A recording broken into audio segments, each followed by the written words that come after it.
Hey everybody, it's Miss Silbernagel here to talk to you guys about Walk Two Moons, chapters 9 through 12 as a review. All right, chapter 9 was called The Message. Sal and Phoebe visit Mary Lou Finney's house. Ben Finney lives there too, but is actually Mary Lou's cousin. Mystery! Where are Ben's parents and why is he living with Mary Lou? While Phoebe thinks everything at their house is chaos, they use the word pandemonium, which means just absolute craziness. Sal thinks it's actually nice that they all play together, and she likes how the parents play with all the kids too. So at one point we see Miss Finney taking a nap on top of a roof. And we also see Mr. Finney outside in a tub, fully clothed, reading a book. Ben also accidentally kisses Sal's shoulder. Ugh, boys. Don't do this. It was awkward. It was weird. And definitely not what Sal thought would be appropriate. The lunatic is back. This time, there's a message for the Winterbottom household. You have ugly shoes. I'm just kidding.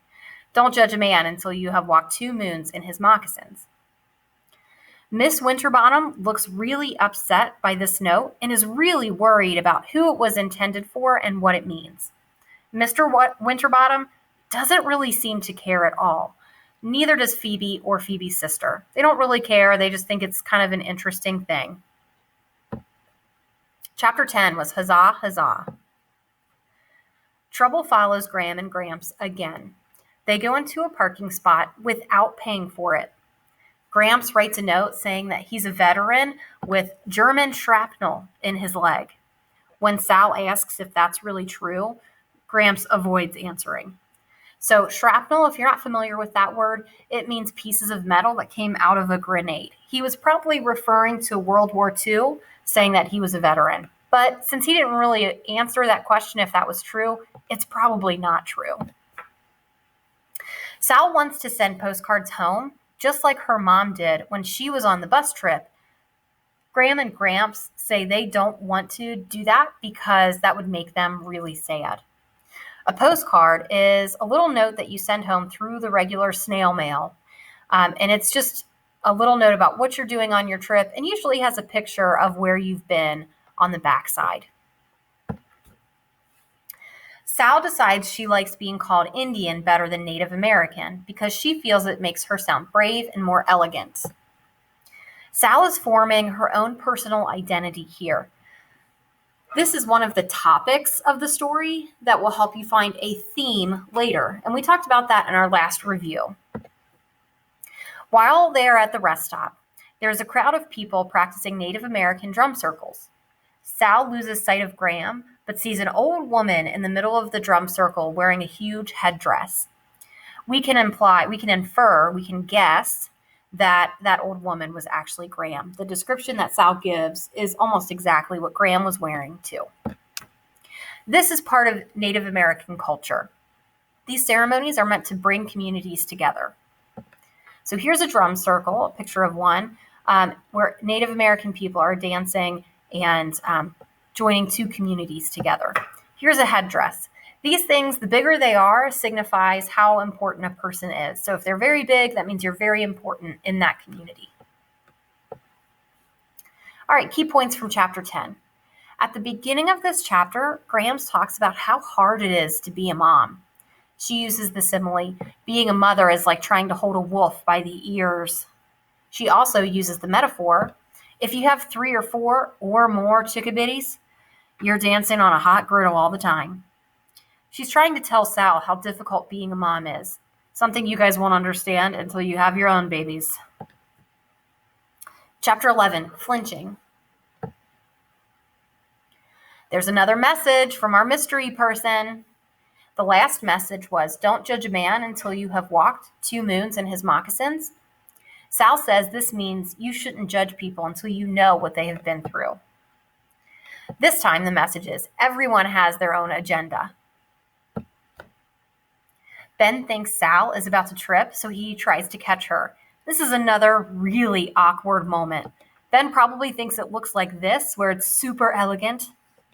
It really just looks like this. Very cringy and very awkward.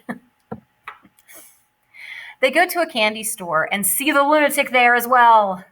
Ben tells Sal and Phoebe not to call the guy a lunatic, but he can't really explain why. Ben tells Sal she flinches when someone touches her. This makes her think about how that wasn't always true, but she doesn't hug her dad. Her mom used to snuggle up with her and tell her they were going to build a raft together and float away down a river together. However, Sal's mom went on her trip to Lewiston, Idaho, all alone, and Sal is bothered by this. It makes her really sad. There's her flinching. Sal noticed Phoebe flinches when her mom touches her. This bothers Sal because she felt like Phoebe has outgrown her mom. This makes Sal question if she treated her own mother this way and if that's why she left. When Sal comes home that day, she tries to ask her father what it means if someone flinches. When Dad turns around, she sees that he has been crying. They hug, but this time she doesn't flinch.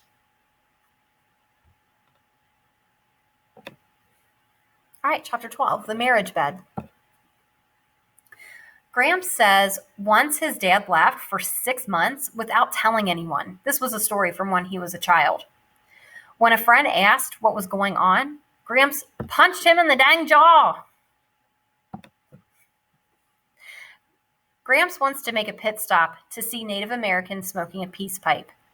Again, this is part of their culture meant to bring communities together.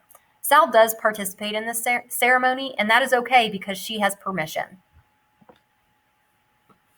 While Sal exhales the smoke from the pipe, she feels like her brain is saying, "There goes your mother."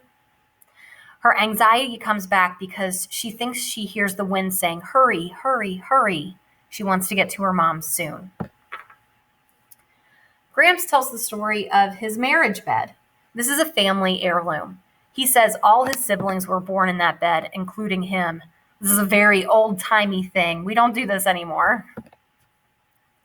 We get the story of Graham and Gramps. He had asked for permission to marry her after knowing her for 23 days. She finally said yes because she asked how he treats his dog. She says, "If you treated your dog so well, you're going to treat me better than that." They were married in an Aspen Cove, really pretty, woodsy outdoors. When they go on trips together and they need to stay in a hotel, Gramps says, "This ain't our marriage bed, but it'll do." They might not be home, but they have each other. All right, guys, so that was your review for chapters 9 through 12. Please meet us back in the Google Meets afterwards, and we'll talk about what these things mean and how they move Sal along as a character. All right, guys, see you later.